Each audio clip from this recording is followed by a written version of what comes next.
Hey there, it's Felicity from a couple of Aussie acres. Today I wanted to tackle, a question, can homesteading save you money or is it just an expensive hobby? Over the years I've read lots of books on being frugal and I've brought some of them over to homesteading. So I thought I'd share with you a few tips today. I've got my top 20 tips for being frugal either on an urban or rural homestead. Okay, tip number 1. Grow your own food. Now in the short term it can be a bit expensive to set up, but in the long term definitely will save you some money. My second tip for being frugal is saving seeds and growing things from seed rather than growing from seedlings. And save your seeds too, that will also save you money. I'm in a different place because I had forgotten tip number 3. Well, I didn't record it anyway. So tip number 3 is about propagating perennials. Things like blackberries, raspberries, comfrey. Comfrey is a great one and really easy to propagate. These things over time will save you a bunch of money and they're actually quite easy to do. All right, tip number 4, preserving your own food. Dehydrating, canning, fermenting, freezing. Doing all these things are a great way to store food and to eat a variety of things throughout the year. Tip number 5, make meals at home. I think I've certainly found that this is a really great way to save on money because you can either obviously use your own produce or simply what you've bought from the grocery store. Much cheaper than going out or having takeaway all the time. Tip number 6, go a step further and make things from scratch. Obviously things like some aspects of your meal you can make from scratch, like sauces, etc. We also do things here like make our own relish, tomato sauce, all those sorts of things, particularly when we've got excess produce, and also too when it's that time of year. I certainly have found on classifieds like on Facebook and Gumtree where people are selling a whole bunch of tomatoes. Go buy cheap tomatoes and then make beautiful tomato sauce. It's awesome. Tip number 7, DIY cleaning products and body care products are actually quite easy to make. I have made quite a few cleaning supplies over the years, lots of recipes on the internet. I find them also to be just a lot more environmental as well and a lot less chemicals. They're quite easy to make and easy to use. Are we halfway through yet? No. We're on tip number 8. Reduce your reliance on plastic and paper. So I find what I like to do is use a lot of containers. While obviously they're plastic, they'll last for years and much better than continuously buying, Glad wrap and those sorts of things. Tip number 9. A great thing to do on a homestead is repurpose and reuse. We've done that quite a bit over the last few years and I'll probably do it again when I'm constructing the next chicken coop. We'll be reusing some fencing, I'll be using a pallet to create an area of shade for the chickens over the summer. There's all sorts of things that you can do. I often use plastic containers, like those ones that have had chicken feed and those sorts of things. Great way if you drill some holes in it. Great things to use for planters, etc. Number 10, yes. All right, so buying secondhand. Great way to actually be environmental because you're not buying new all the time. I find things on classifieds. Obviously, people often can find great finds where people leave stuff on the side of the road. We don't find people do that much here, but certainly I've picked up all sorts of bargains from classified. Tip number 11, become a DIYer. I think over time you can accumulate a lot of great skills by doing things yourself, learning how to make fencing, put things together. It's a really great way to save money because when we get people to come in, we obviously have to pay for their time. So if you can, learn some new skills, and as we all know, there's some great videos on the internet that can show us how. Tip number 12, eat seasonally. And this also includes when you go to the grocery store as well. It's much more affordable and the produce tends to taste a lot better. Tip number 13, buy only what you need.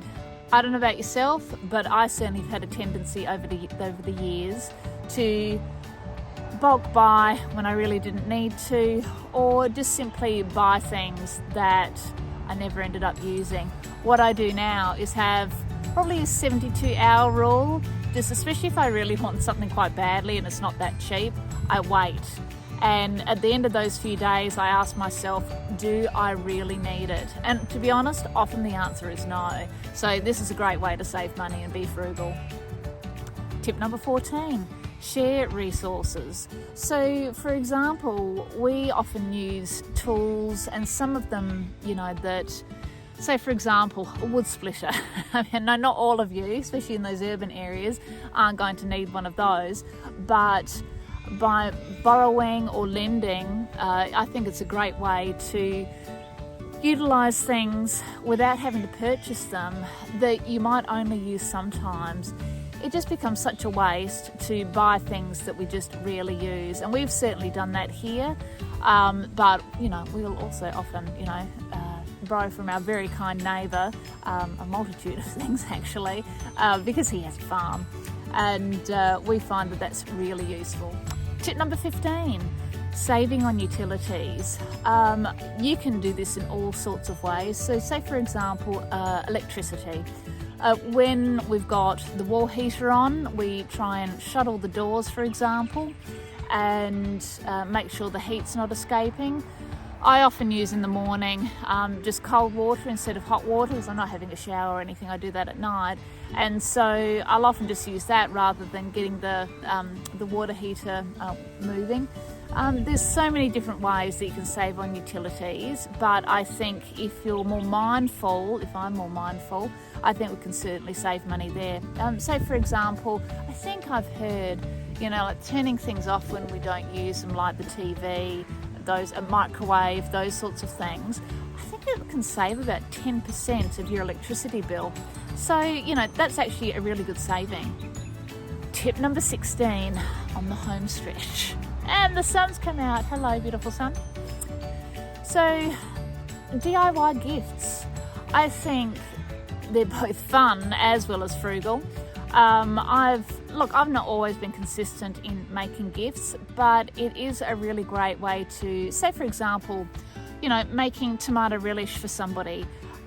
I think people find the effort that's put into those sorts of gifts particularly thoughtful, and they'll be really pleased rather than getting the same old, stale chocolates that they do each year.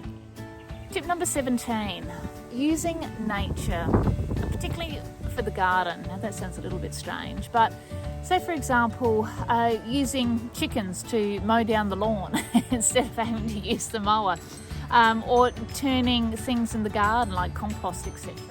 I have to say it's getting cold out here, so the last few will be quick. Tip number 18, invest in quality tools. I've certainly made this mistake.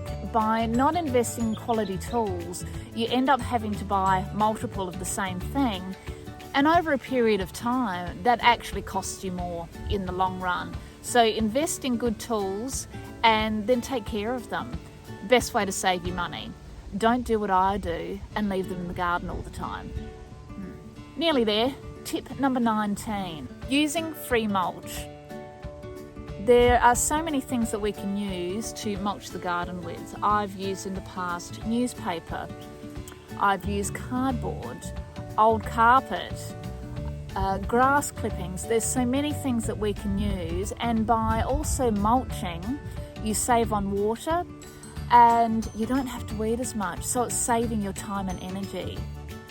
Mulch is fantastic. Highly recommended. Tip number 20, yes.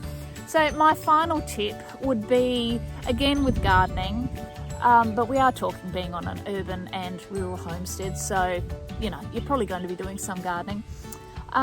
Using the hugelculture method when you're establishing raised garden beds.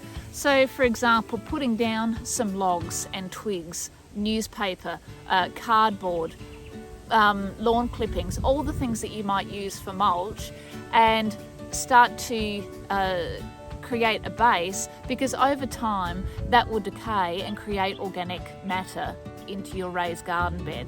I do find that the soil level does tend to drop, but then you'll also be utilising your compost, so that can be beneficial for the topsoil. Perfect. How fantastic is that? So that you don't have to go through the whole video again to get those top 20 tips, I've put a PDF link in the description of the video below. So I hope you found these tips helpful. Thanks so much for watching, and we'll see you on the next video. Bye.